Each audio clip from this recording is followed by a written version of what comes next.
Okay, just getting started here. We are casting today on MWO Leagues 3. I hope you can find me here. This is Therax. I'm covering a Division F Blood League match between NAFF Bortles all the way down and FJRD Berserkers.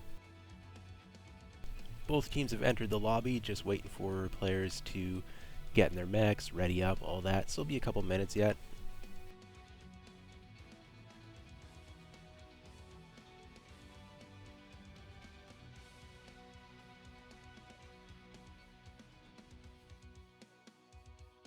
This is week 3. Both teams have played 2 matches. So far, NAFF Bortles has 5 points total out of their first 2 matches, whereas FJRD Berserkers has 3 points total out of their 2 matches. Still pretty early in the season. Both teams have the chance to claw their way back up and challenge for the top place finish in the division. FJRD has a match coming up against the current division leaders later on in the league here. So I think it's week 4. So they have the opportunity to try and flip the total there and pull back into the lead if they have a good performance here tonight. And NAFF Bortles is sitting towards the top of the division, so they need to close that gap with the first place team. They've already played the first place team to an unfavorable result, so they will not have that same opportunity that FJRD Berserkers does, but they have more points, so it's not quite as large a climb up.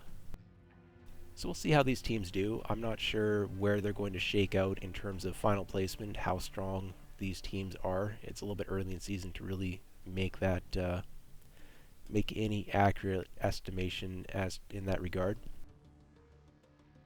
So quick rundown on the format. It is a 7v7 5-cap tournament, Blood League, and this is actually the second Blood League. There was another one a few years back. I don't know if the rule set was different or not. That was a little bit too long for me to remember, even though I played in it. So what we've got with the 7v7 is that it's a weight class tournament, not a tonnage tournament. So on each drop, the teams are going to be bringing 2 of each weight class, except there's one weight class, because it's 7v7, where they're only going to have the 1 mech. So the first drop is 2 lights, 2 mediums, 2 heavies, 1 assault, and then the second drop would be 2 lights, 2 mediums, 1 heavy, 2 assaults. Third drop, 2 lights, 1 medium, 2 heavies, 2 assaults. Fourth drop, 1 light, 2 mediums, 2 heavies, 2 assaults. The 5th drop is actually a tonnage drop, which is 420 tons, but teams may not bring more than 2 of a weight class. So again, they're limiting 1 tonnage, 1 weight class, but they're also trying to adhere to a specific tonnage. Okay, that was long and rambly. We almost have the teams ready up here. Not quite yet. They still have a few minutes.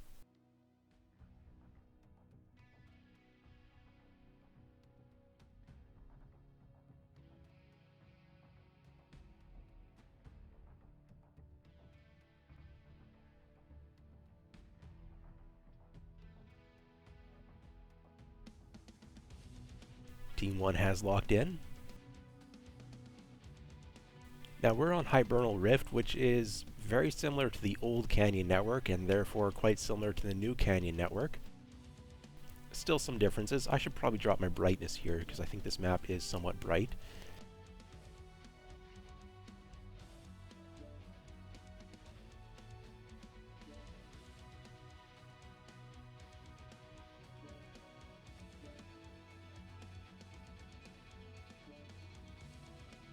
Okay, drop the brightness for Hibernal Rift and remember to bring it up for the next one, hopefully.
Team 2 is locked. Team 1 has 410 tons, Team 2 with 375. So that is a 35-ton difference between these two teams.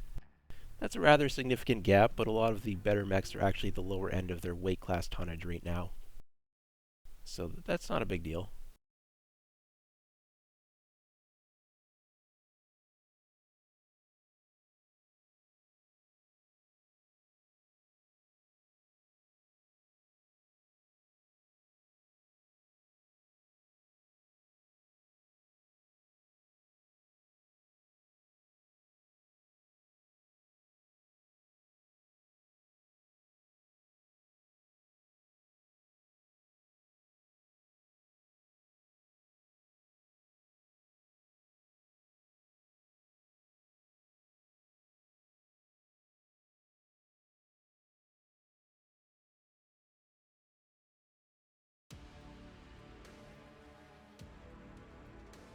Okay, I'm looking at Team 2 here in the red, which would be FJRD Berserkers. We have a Rancor Blood Asp hero with 6 ER large and some small pulse backup.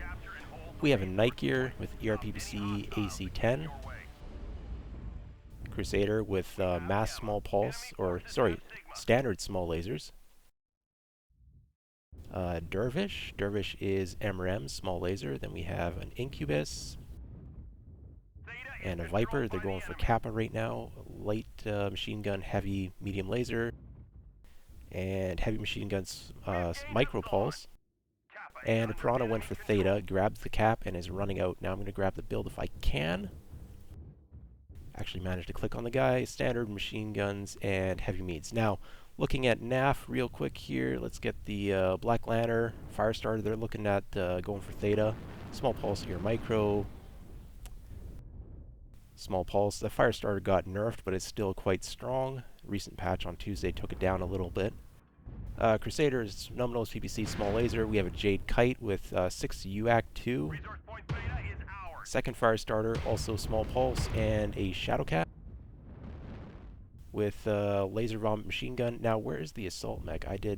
Yeah, there we go. There's a Kodiak. Kodiak with AC-10 ERP. So the lights are kind of brawly, a little bit of, well, the Piranha's unconventional pick. It's a terror in quick play, but you don't see it a lot in competitive play. Lack of jump jets kind of hurts it in competitive. The Incubus is maybe playing a little bit of a potential mid-range harassment. I see it going for the Epsilon cap at the moment, but we've got MRMs and small lasers on the mediums and heavies here for Hunters of Fjordland, so they're not really a trade team. They do have ER large and AC-10 ERPPC on the Night Gear and Blood Asp, but they're going to have to close the range eventually. Now, similar over on NAFF is that they have a fair bit of range Overwatch, but also more mid-range DPS and Brawl. Kodiak's playing a range position here with the AC-10 ERPC, but that's actually more of a mid-range build. They'll have to close the gap eventually. The Night Gear with the UAC-2 can do trading, but that's more to shut down a push is generally why you bring a UAC-2 Night Gear. It's not ideal for trading, but against the ER large it should fare fairly well.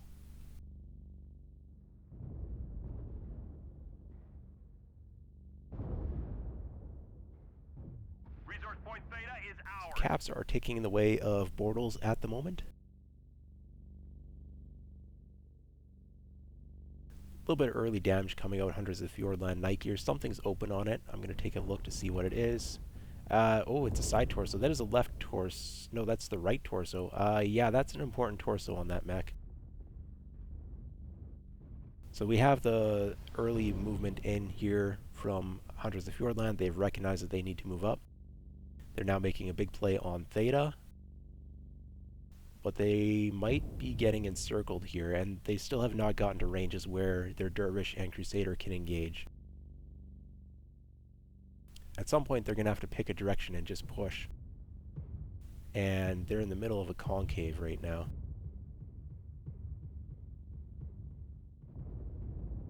Beefy Supreme in the Night Gear putting out a lot of damage, but also getting down to 62% themselves. Arm is open, torsos are still armored, but weak. pair of Crusaders are finding each other here. We have a Crusader duel on this side. Looks like there might be support coming over for Hunters of Fjordland. They're getting the short end of that early trade.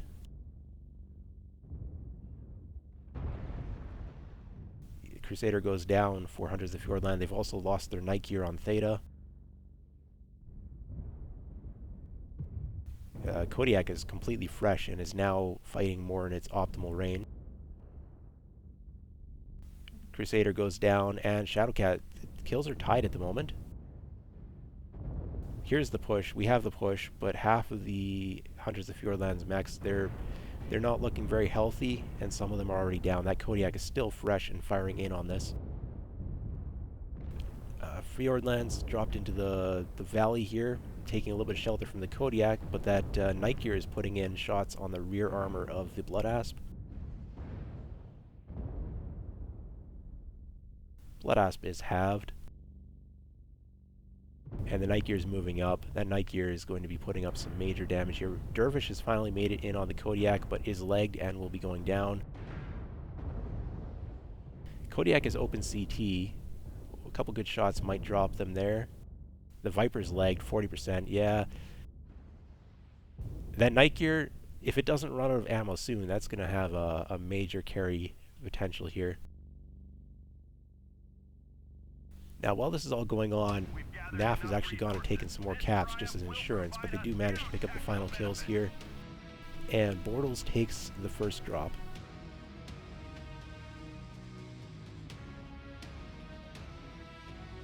I was trying to grab the ammo of that ammo count remaining for that Night Gear. Unfortunately, we do not get to see that, but we do see the damage totals here.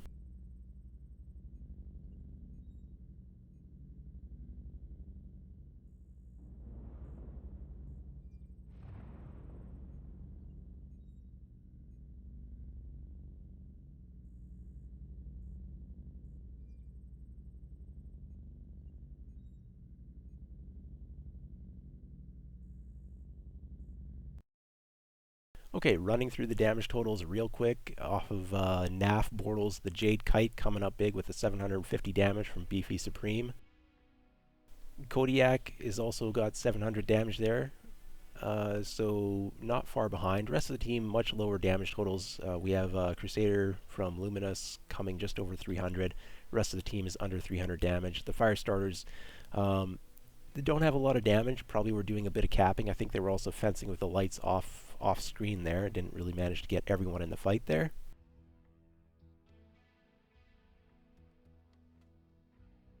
Looking at FJRD Berserkers, the Blood Asp with a 563 damage, putting out some early trade damage. The Dervish, when it finally got into combat, Viper 3 managed to put out 440 damage with that M small laser combo, and it just wasn't able to turn it quite. The push maybe came with a little bit too low percentages on some of the FJRD mechs. The rest of FJRD damage totals are relatively lowish, not crazy low, but yeah, I mean, scores for most of the team on both sides is relatively equal, just with a couple of standouts between the Blood Asp, Dervish, Night Gear, and Kodiak, and the Night Gear and Kodiak basically carrying the match there.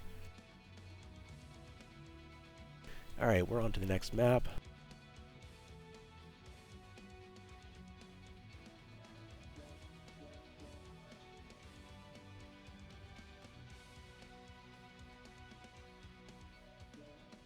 So next up, we're going to Caustic Valley.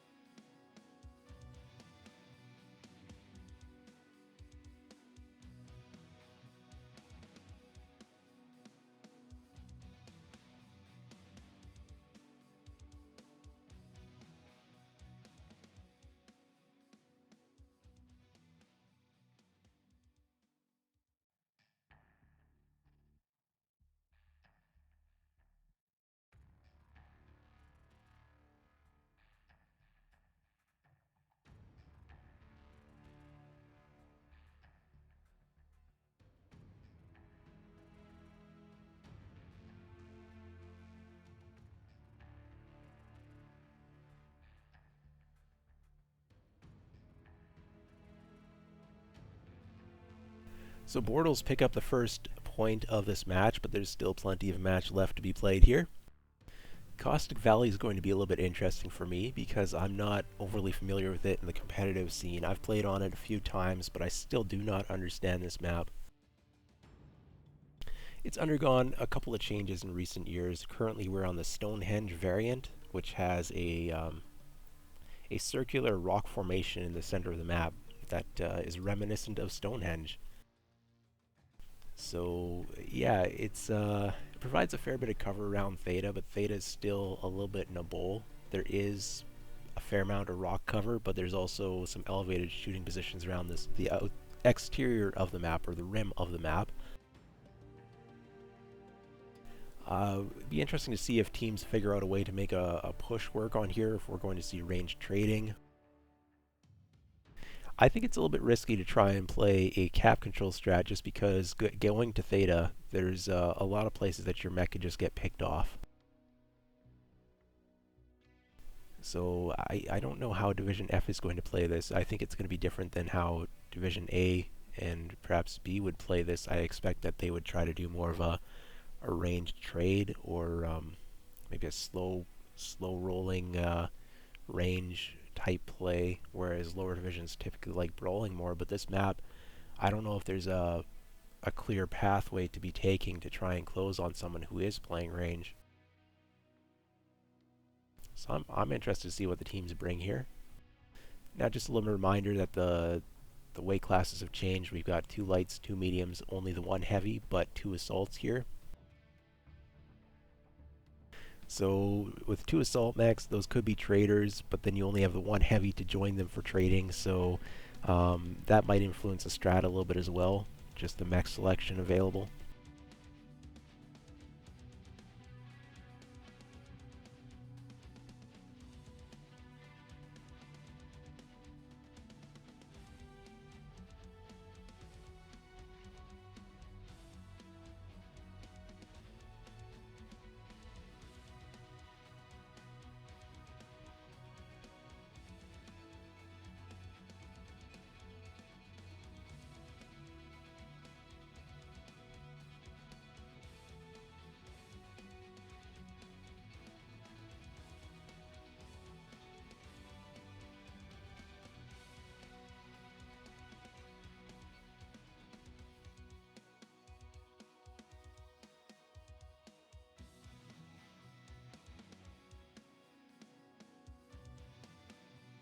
Okay, Team 1 is locked in at 420 tons.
Alright, looks like Team 2 is about to lock in.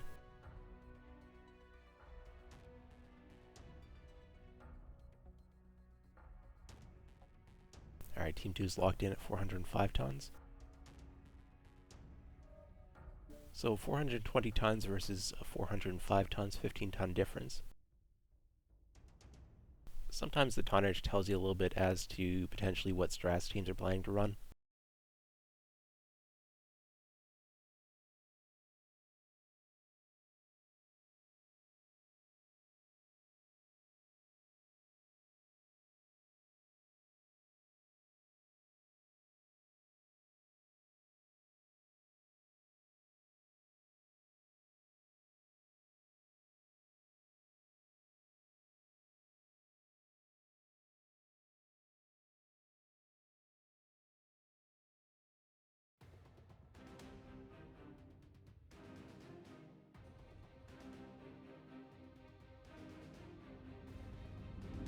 Okay, waiting for Hunters of Fjordlands to show up here in their 3 Leopard dropships. We've got a Locust, Pirate's Bane, and an Incubus.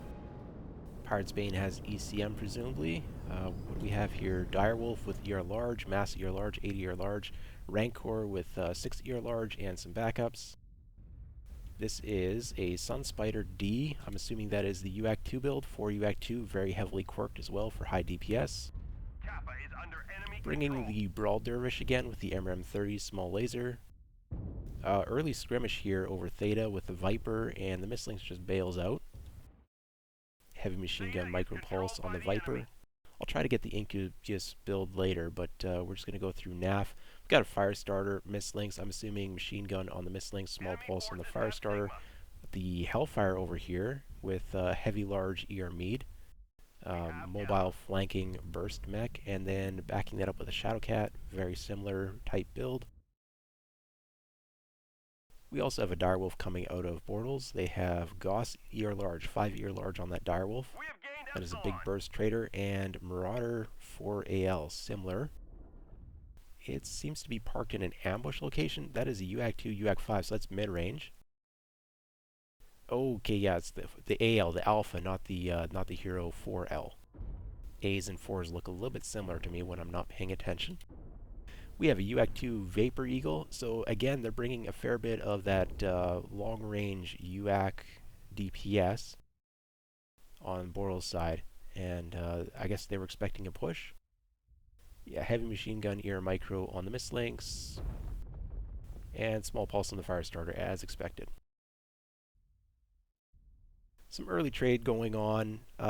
Trade actually probably advantages Hunters of Fjordlands here with the Rival and their Direwolf.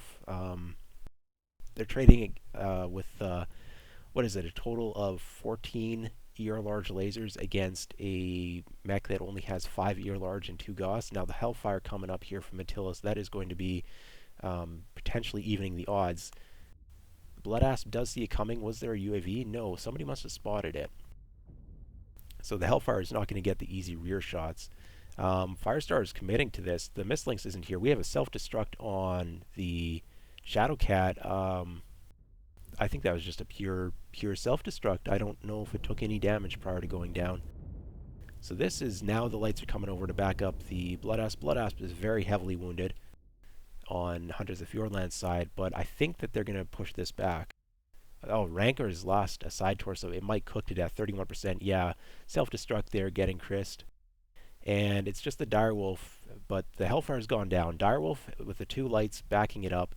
I think the Firestarter Mistlings want to get out of here ASAP. This is not a fight they want to be taking. It's a 3v2. But they might be a little bit desperate here. Oh, the Firestarter got legged. So we have just the Mistlings left. That is the last light or indeed fast mech at all that that Bortles are fielding. They need to get those legs out of there while they still can, or they could have some cap situation later on in the game. See if I can pull up the damage here. Mistling's still fresh, needs to get out, make that smart decision, run away. Sometimes running is not cowardice, but intelligence.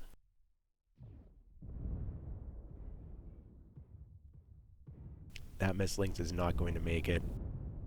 Trench 76 is going down fighting, but they have gone down.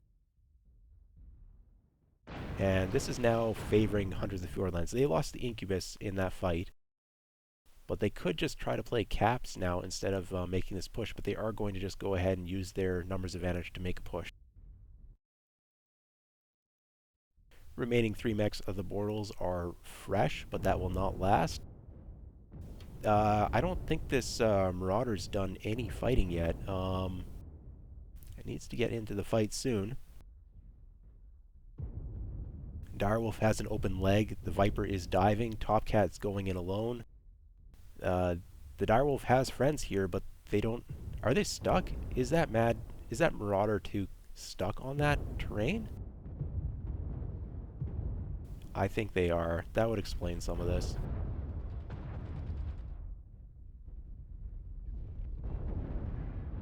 Well, that's a very frustrating situation to be in.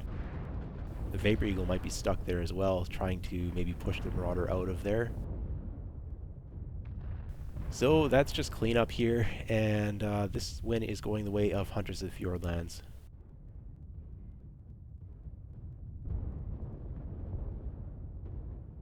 I think those are stuck mechs. I did not realize that. There's nothing else that explains the situation, so yeah. Unfortunate. Very, very unfortunate. And Hunters of Fjordlands picks up a win.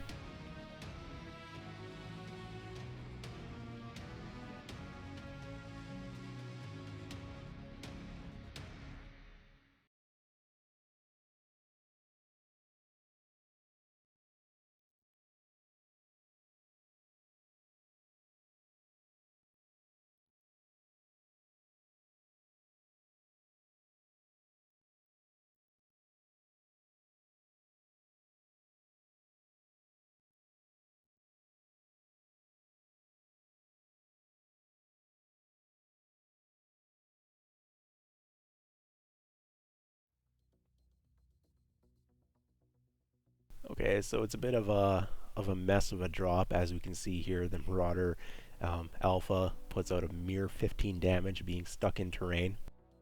The Beefy Supremes Vapor Eagle, I think they went up there to try and dislodge them. Somehow only did 55 damage, probably because they got stuck as well, is my guess.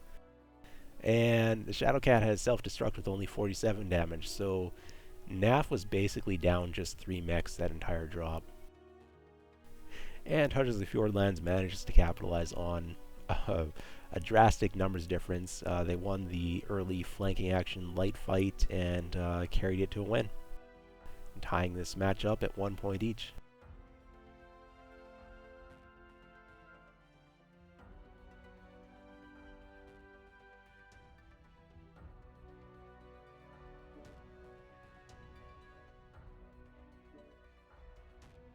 The league has a number of different rules that are set up for trying to deal with situations where the heat bug shows up, or mech gets stuck, or there's a disconnect, as there are technical issues that do occur with MechWarrior Online.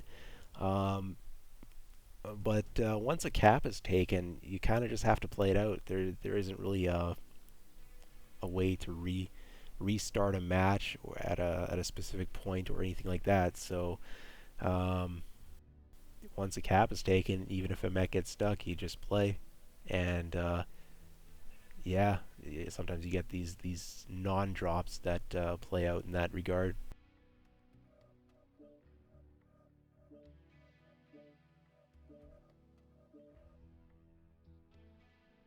Now, not to take away from Hunter the Fjordlands' win there, they did win the light fight medium mech skirmish when Bortles was attempting to jump the 2 assaults from Hunters of the Fjordlands. They did manage to repel that assault, and that wouldn't have been overly affected by the stuck mechs, I do not believe. So yeah, maybe Bortles are a little bit more desperate in that fight and not withdrawing because they knew that they had mechs stuck. But still fairly well done there from FJRD Berserkers just to deal with the lights. Did a fairly good job there. They did lose the Rancor, but they did also wipe out the majority of the Bortles that were attempting to jump them. So, and that's not an easy thing to do with mass ear large. That's not the type of weaponry that I'd like to use to try and fight off lights.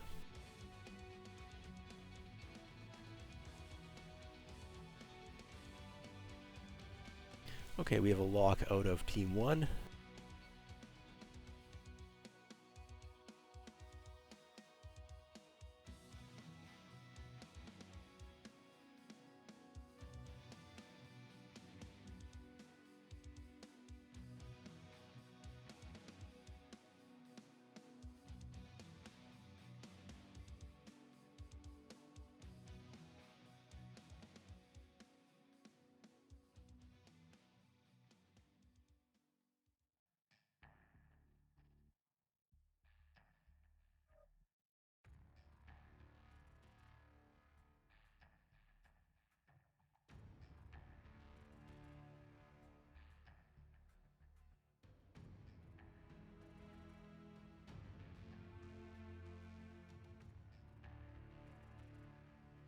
Hopefully we get through the rest of this match without any technical issues.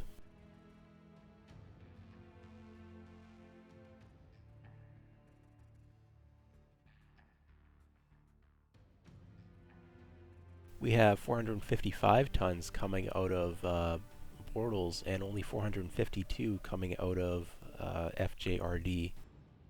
Now this is going to be 2 lights, 1 medium, 2 heavies, and 2 assaults, but that is a 40-ton difference, so that is significant.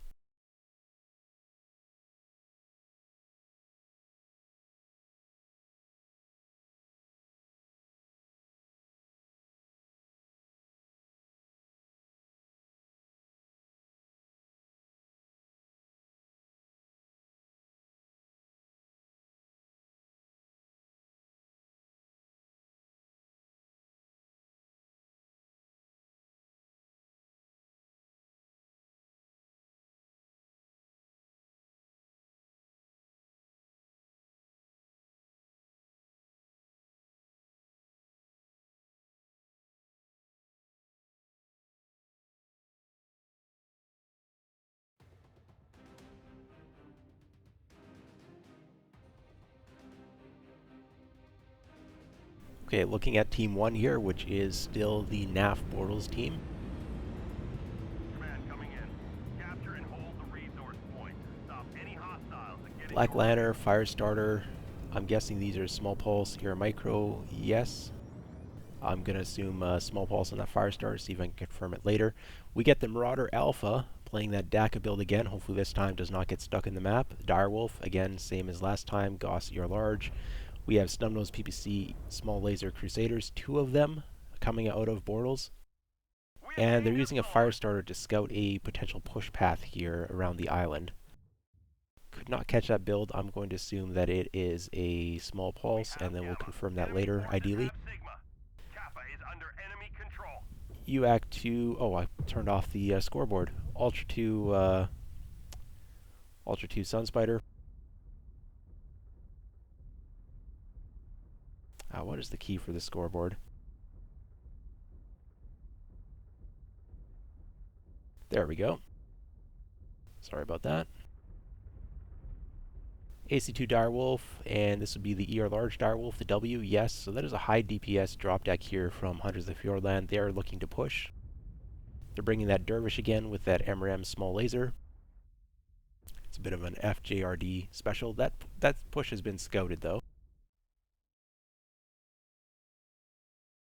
And then they sent 3 mechs over to Theta. Now, their push is going to end up being 4v3 here. Let's watch that push. Sorry, not 4v3, 4v7. Theta is controlled by the enemy. With such a high number of mechs committed to getting the Theta cap, their main is now incredibly vulnerable. If Bortles knew this, they probably would push. I'm not seeing a push, so they might think there's only 1 mech over at Theta, because they do get a notification when Theta is being capped. And so the light squad from Hunters of the Fjordland is returning over the saddle. And they might get a possibility here to jump the Black Lantern. See how aggressive they play this. Black Lantern is getting jumped. The Locust is lagging behind though. So the Black Lantern is only contending with 2 at the moment and is running to teammates for support. Black Lantern's open rear torso, but the Incubus and Viper are not pursuing. They're allowing the Black Lantern to get away. We have a brawl here with the main body. Firestars are trying to pull a flank into the Direwolves. Direwolves are very low percentages right now.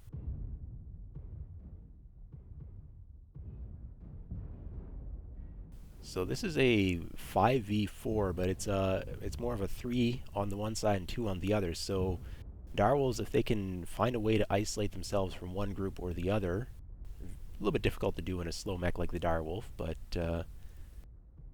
open CT on the AC2 one, open side torso on the ER large Direwolf. Sunspider taking a lot of damage as well, 66%. Anything open? No, the Sunspider's still got all of its components armed. First mech to go down is actually the Direwolf out of the Bortles. That Marauder Alpha is going to be going down any second now. Yeah, it's legged open CT. One of the direwolves has an angle on it. Should be taking it out. 24% on that Marauder Alpha. Finally goes down. And the Firestarter was attempting to dive the direwolf here, but the Sunspider has pushed off the Firestarter.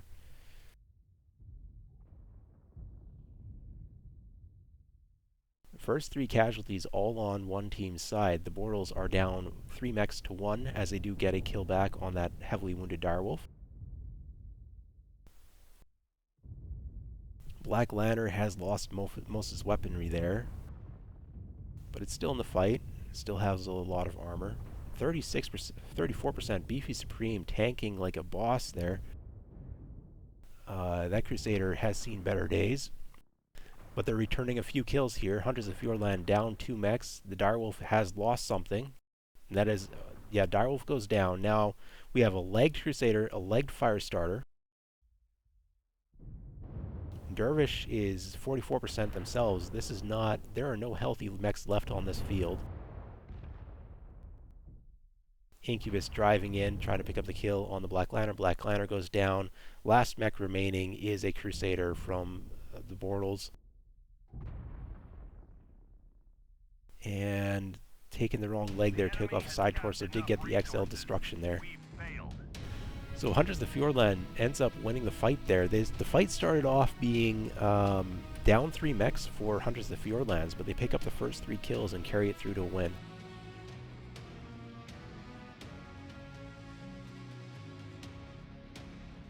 The other thing to remember is that the Hunters of the Fjordland were the lower tonnage team, as they were putting lighter tonnage mechs in their light pack, and they still managed to carry that tonnage difference there. Tonnage is not everything in Mech Warrior Online.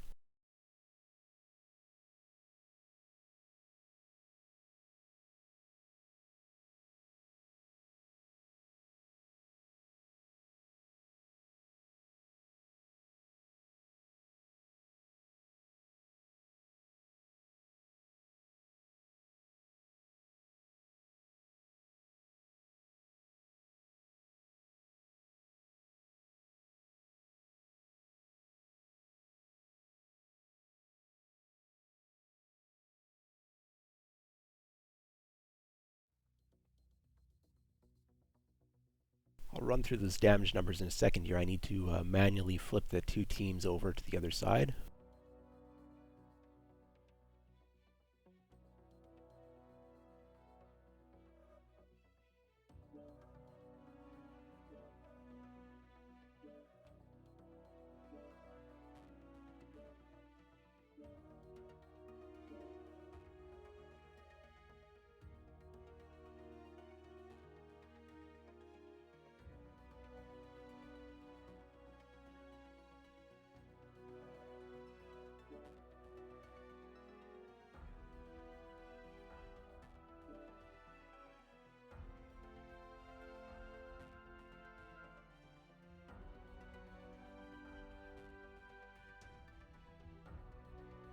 Okay, running through the damage numbers from that drop on Crimson Strait. Out of Bortles, we have a Marauder Alpha with 737 damage, much better than the previous drop where they were unable to participate. Crusaders each come in with 450 plus damage with that Stumpnose PPC small laser. Luminous and the Direwolf with 450 damage. Lower numbers on Black Lantern, one of the Firestarters. Black Lantern kind of almost got picked there to start the fight. And yeah, that's where the damage totals kind of dropped off for the rest of the Bortles. Looking at Berserkers, the Sunspider with 700 damage, Dervish with 700 as well. That'd be Wild J and Viper. We've got 500 out of the Incubus, very impressive from Jan Prax. The Direwolves coming out with 600, 700 damage, not bad at all. Ended up being in an outnumbered fight, but they managed to work their corners very well, I would suggest. And decent numbers coming out of the remaining lights and mediums from FJRD.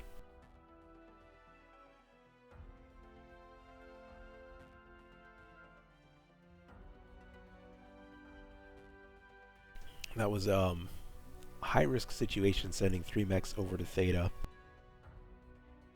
from Berserkers' side of things, but they didn't end up being punished too heavily for it, so things kind of ended up working out for them in the end there.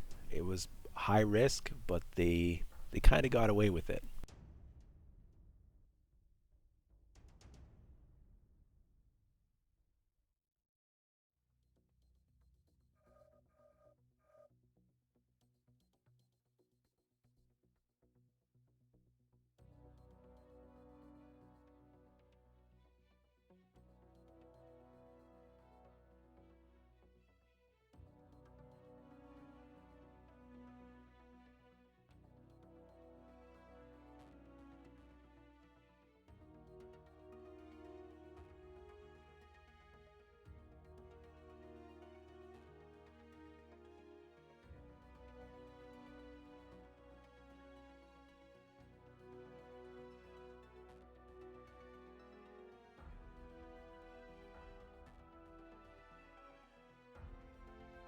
So Berserkers has now come back and taken a lead in this match.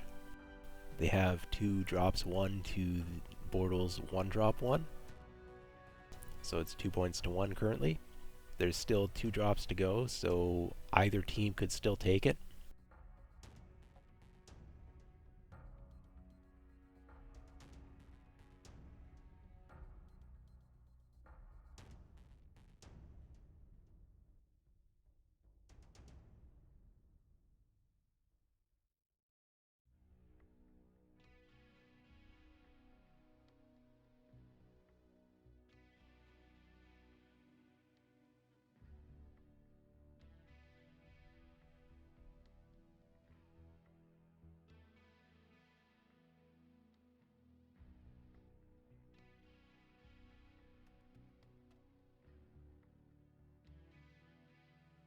This is probably the heaviest drop of tonight, as both teams have access to 2 assaults, 2 heavies, 2 mediums, and only 1 light mech for this drop.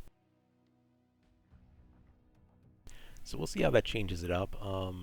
Typically, with the lighter drops, end up being more brawly. The heavier drops end up being more trading, long range trading.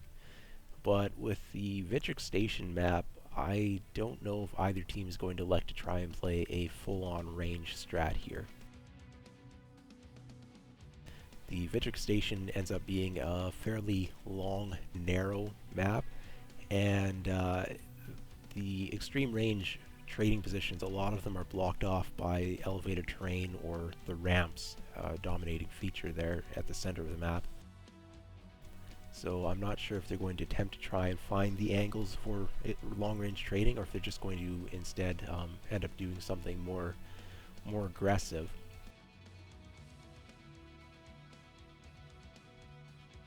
Team 1 has locked in at 420 tons. Team 1 on this drop is FJRD Berserkers, as we have switched team sides.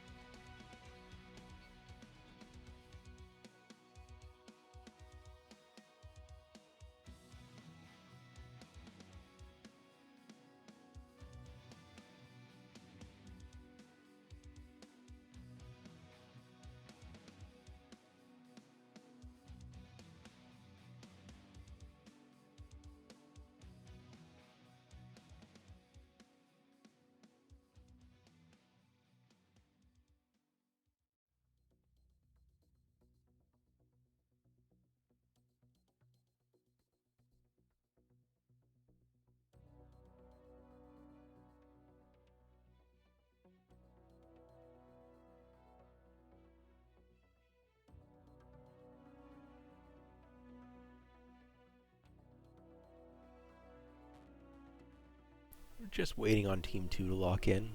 Team 2 is the Bortles on the remaining 2 drops. Alright, they've green boarded with 445 tons. See if they lock in on that.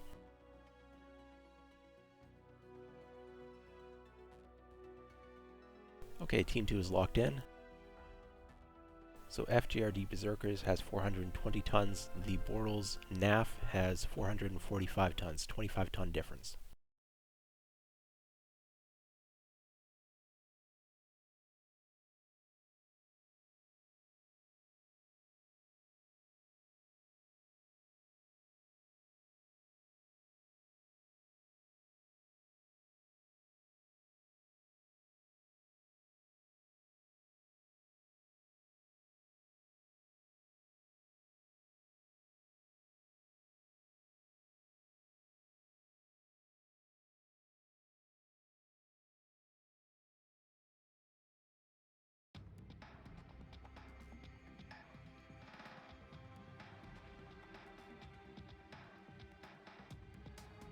We are looking at Bortles as they're coming in. Red team, team 2 this time around. We have a pair of Viper Fs, one Mislinks G. I'm assuming those are machine gun variants. We have... what is that? Marauder 3R. What, okay, dropship, move out of the way, thank you. Now I can bring up the loadouts. We have AC5 light PPC out of the Marauder. Ultraviolet has standard 8 AC2. Trying to pull up the loadout here of that Direwolf A. I'm assuming with the A that's going to be the 8 AC2 as well. That has a center torso velocity quirk. The Heavy, they're bringing a Snubnose PPC small laser build. Theta is controlled by the enemy. I missed a mech. What did I miss? Oh, the Marauder. Marauder with 3 AC5, 3 light PPC. Yes, okay. Now, Bortles gets the early Theta cap, but they ignore the side caps in order to do so. They're going to go back and grab those now. We have Viper F, Locust, Pirate's Bane. Whoa, we've got an aggressive push here coming from Bortles. 4 large pulse, 6 ER meat. They're dropping, though. They are dropping off the top. Sunspider with the Ultra 2 again. We have a Charger, 4 large pulse Charger. Dervish running that MRM small laser build. And we have a Crusader Crawl Hero here with heavy machine gun SRM 6. Now, they've dropped down, taken Theta, except they left the Blood Asp up top to take the ramps, I'm assuming. Or are they going to drop as well? They are also dropping. Everyone's playing basement here from Berserkers. And Bortles is still playing the majority of their team on the top.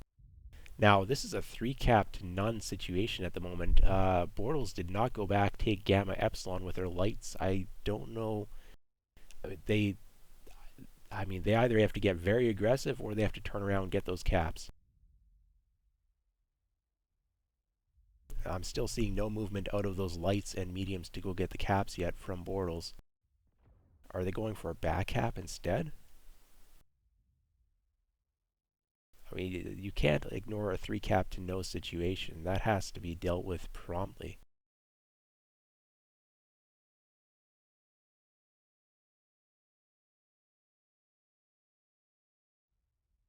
Okay, Bortles is now falling back. I believe they are going to grab Gamma and then Epsilon to try and pull those caps a little bit back in their favor. Blood Asp has climbed back up the ramp. We'll be taking a trade position here. Do not want to overpeak that position, though. That is a 3v1 type trade. Oh, a little bit of back reg there on the Blood Asp. Somehow took some rear damage. So that is a punished peak. Sunspider's coming over, trying their luck, but that is also peaking one at a time. I mean, they either have to go now while they know that the lights are capping, or I'm not sure why they would continue to peak. They're not going to be capable of winning those trades if they're peaking one at a time into a fairly dedicated firing line. And those large pulse lasers on something like the Charger might not be in optimal range at this distance. Now, they do have a cap lead here, FJRD Berserkers. They have 280 caps to the 80 caps coming out of Bortles, and they still have a 3 cap to 2 cap lead control situation here. So they actually do not need to make any trades. Berserkers can sit back here. Bortles are advancing now. The Marauders leading the way up that ramp. Locust is taking a little bit of damage here. A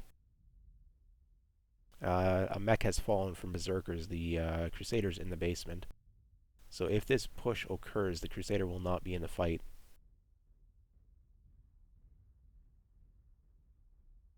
Direwolves are arriving. Now, are Bortles going to go when the Direwolves get here, or are they going to wait?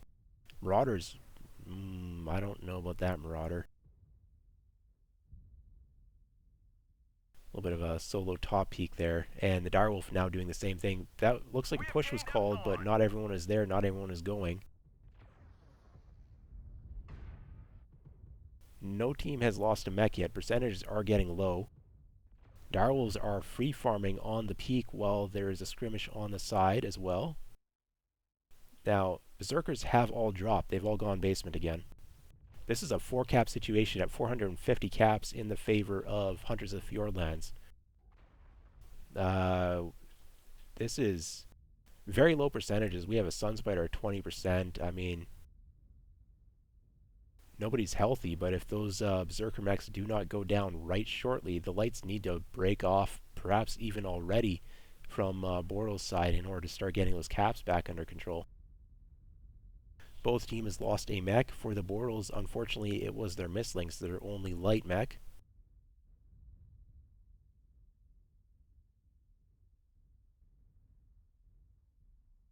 Cap situation is 530 to 180, and it's a 4 cap to 1. There's the big drop. Now this is a brawl. We have direwolves with AC2 in a brawl in the basement. This is it's do or die right here, right now for Bortles.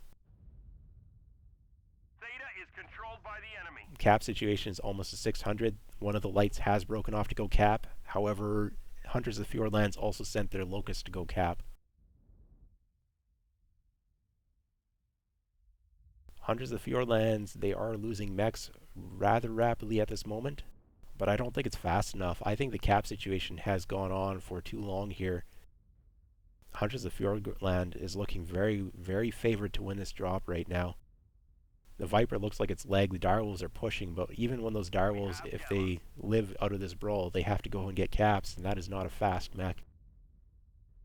Viper's down. Charger goes down. Last mech up is the Pirate's Bane Locust, but the cap situation is 670 points to 230. So all the Locust needs to do right now is maintain, I believe it's 1 cap would be the win here.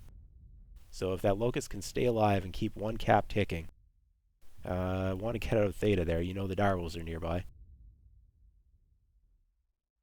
Yeah, no, with 700 points on the caps, the Pirate's Bane only needs to keep 1 cap ticking, and currently Gamma Epsilon have nobody nearby.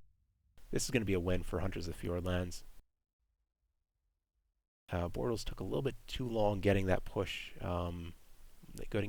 going, and even early on, they did not send their lights back to go grab the caps behind after they ignored them to rush Theta. I understand rushing Theta, you want to get that early control, but then you have to immediately fall back and grab the side caps with your lights and mediums while your assaults try to cover the Theta cap that you managed to secure early on. So the Viper does make it over to decap Epsilon, doesn't even take the time to grab it because that's not what's important right now. What's important is making sure there aren't any blue caps left, and the Pirate's Bane is going and reinforcing the other cap. We are a couple seconds away from a win. Yeah, just running off the cap to preserve that KDA as the Locust no longer has to do anything here. This cap is going to tick, and that is the win. This triumph will provide us huge tactical benefits. Well played, Hunters of the Fjordland. Not pushing when they didn't need to.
Okay, looking at the damage stats here, Hunters of the Fjordland coming up with a cap win, but they did also put out a fair bit of damage. The Charger with the 4 LPL build from Dan Prax puts out 700 damage. Dervish from Viper, 500 damage. Sunspider's got 400. Blood Asp has 400 as well. War Daddy in that Crusader Crawl ends up getting 370 damage. Viper puts out 289 damage from Top Cat, and the Locust only 75, but the Locust was probably the mech going around getting that 4 cap, 5 cap situation. So big credit there to the Locust for winning the match, even if they did not put in much damage. Going through Bortles, we have a 1k damage out of the Crusader 6T with the Stumbnose PPC small laser build from Luminous. Matillas in the Direwolf hitting 800 damage with that AC2 build. A little bit lower numbers out of the Marauder with 570, and the Direwolf with the second Direwolf with 500 there. Yeah, a little bit lower numbers on the Vipers. Mistlinks unfortunately went down a little bit early. Definitely could have used that Soul Light Mech to try and get the caps in the late game. And that's the thing with Light Mechs, is that you have to try to preserve your legs and your health to try and be the last one alive on your team, just because of the way that the cap situation can go in the end of the game. If you lose your lights early, it can just be a loss, even if you end up winning the damage fight. And yeah, there's only one light on this drop, so that's very important to try and stay alive there. I mean, the Vipers are a pseudo light. They can definitely help out with the capping as well. It's not all on the Mistlinks to try and do all the capping on their own. That'd be a little bit ridiculous. But as a light mech pilot in competitive, you need to stay alive. That's number one thing that should be on your mind at all times. In my regard, there. Not saying it's easy though. I mean, Mistlinks does not have a very large health pool, and it's not that fast either.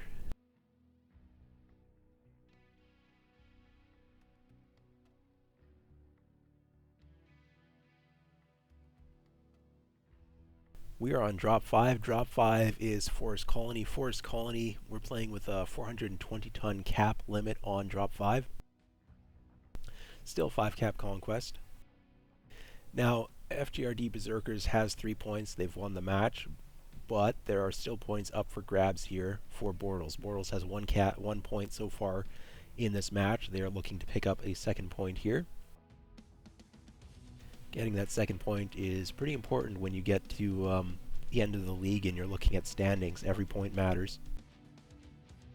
There's 5 weeks being played, so there are 25 points up for grab. So you definitely want to get as many of those as possible. 25 is not that many, so you know, every point helps.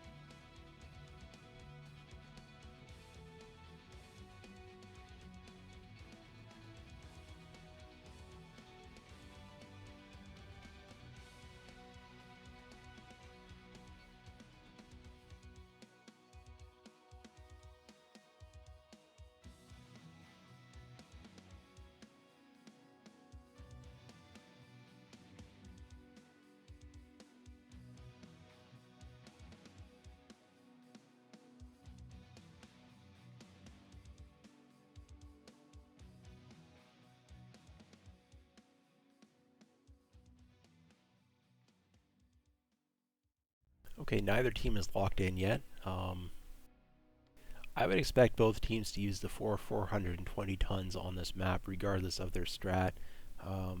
That is the maximum tonnage. Generally, you want to be using up your tonnage if it's available. Not always. Sometimes the stronger mechs are lower tonnage, particularly if you're playing an aggressive brawly strat. Sometimes you want more speed, and faster mechs usually are lighter.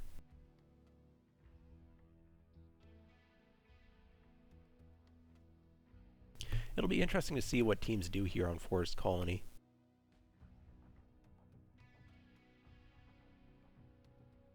So we have a ready up from Team 1, but they have not locked yet. They can still swap pilots around, and even mechs. You know, it's spawns, a lot of things they can still do here before they lock up.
Okay, there we have the lock. They are using up to 420 tons. FJRD Berserkers locking in there. So now we're waiting for the Bortles NAFF to be locking in.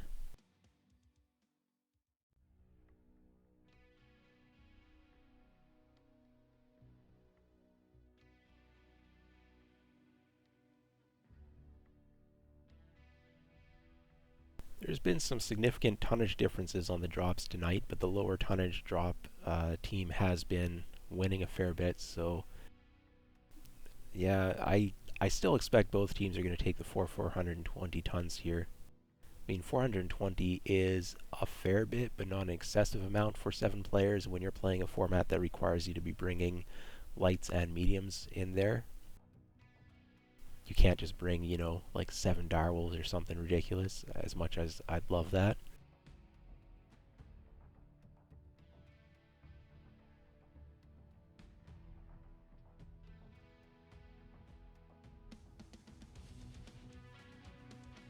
Both teams locked in, 420 tons each. And we'll kick this off.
Command coming in.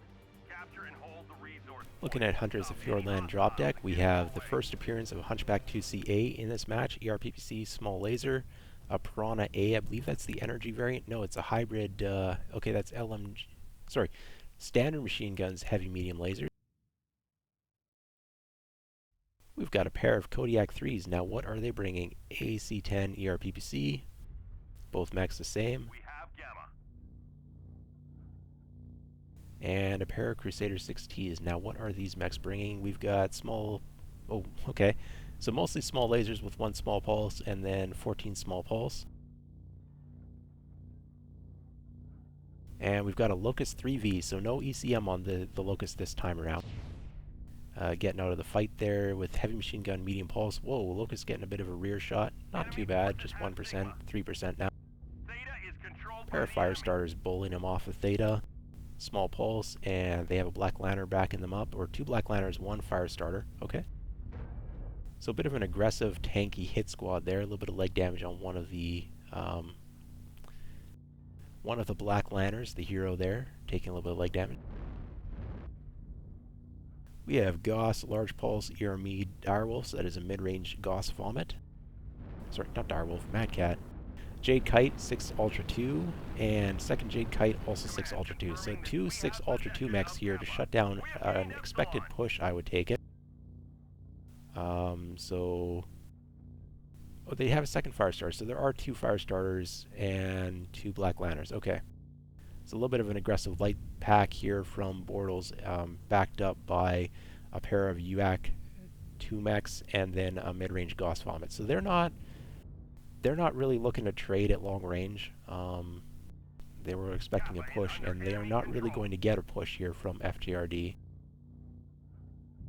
FJRD has the 1 Pop-Tart PPC mech, and then the 2 mid-range DACA mechs here from the Kodiaks. Now those Kodiaks maybe will not fare very well against the UAC 2. Kodiak's a relatively large and wide mech. The Kodiak will have larger bursts than the UAC 2, but I don't know if it has the agility to pull in and out rapidly in order to limit the return fire that it would be taking. Well, we do have the early trades here. Kodiaks are going up against those UAC 2 Night Gears. Trades are Relatively even so far. We have some action on the side flank here around the Kappa Cap. This is a 4v2. Those Locust and Piranha need to get out right now. As soon as they recognize this is 4v2, they need to start just running.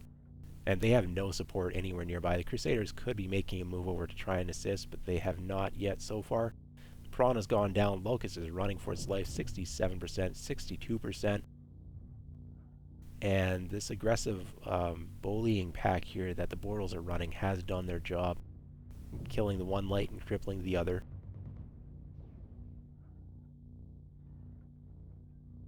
That's the difference there with the Hunchback 2CA. Locust is legged. Locust is dead.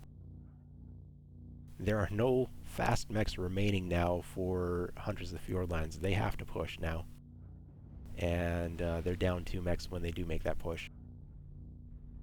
The Hunchback 2CA does not have the speed to cap the way that the Black Lanterns and Firestarters do.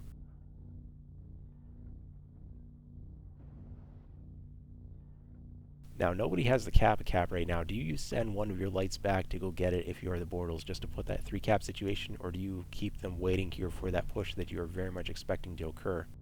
Now, we have a Crusader going for the Theta Cap. Crusader's a fair bit bigger than what you normally send for a cap, but they don't have much of a choice. The Crusader's probably the fastest remaining mech on Hunters of the Fjordland. One of these Kodiaks is a little bit isolated. Has that been identified? Looks like it has. War Daddy's getting jumped. And there's going to be a 4-pack on him right shortly here.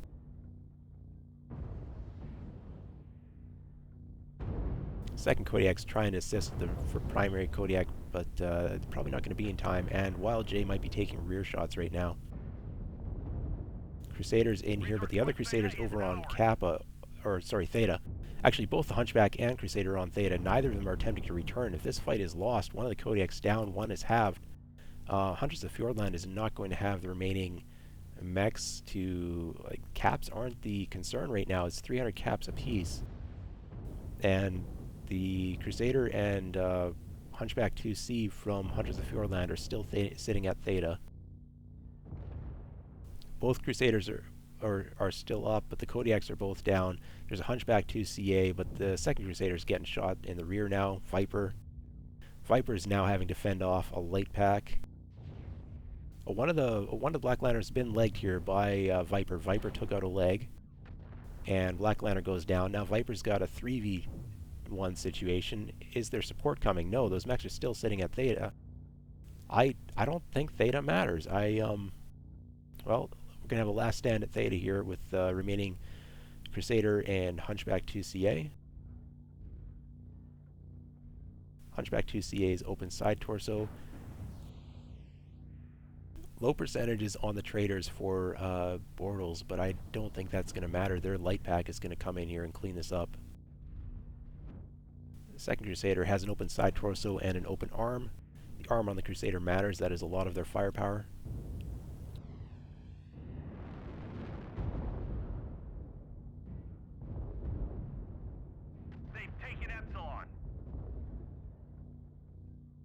Cap situation is 430 to 350, but the Hunchback 2CA and the Crusader are not going to be able to outcap the Firestarter Black Lantern combo here from Bortles.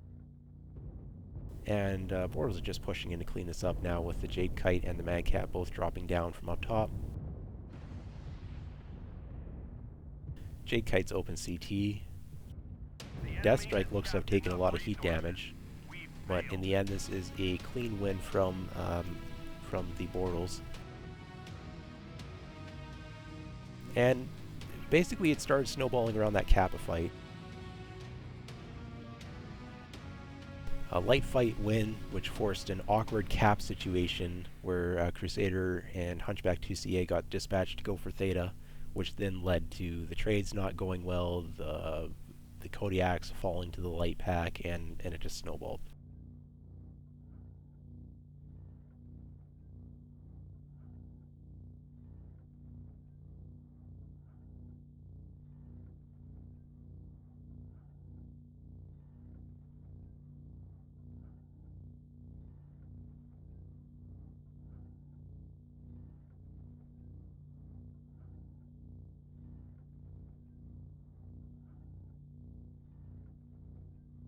Alright, so Hunters of the Fjordland wins the match 3 drops to 2.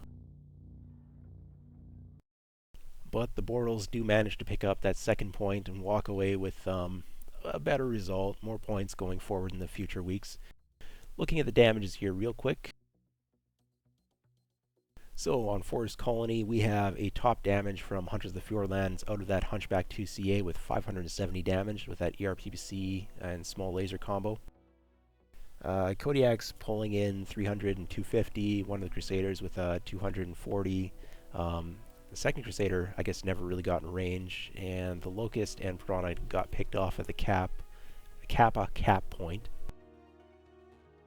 Top damage from Bortles, we have Luminous in that Mad Cat Mark II Death Strike with that mid-range Gauss Vomit, putting out a 900 plus damage game. That is quite a big number. Rest of the team, lower damage. We've got a Night Gear with 400. Second Night Gear only putting out 250. And then the Light Pack with 300, 350, 270, 280 out of the various pilots. So very good damages from a Light Pack that is going to be maybe a little bit more precise with their damage. And they do manage to pick up the kills that counted the most.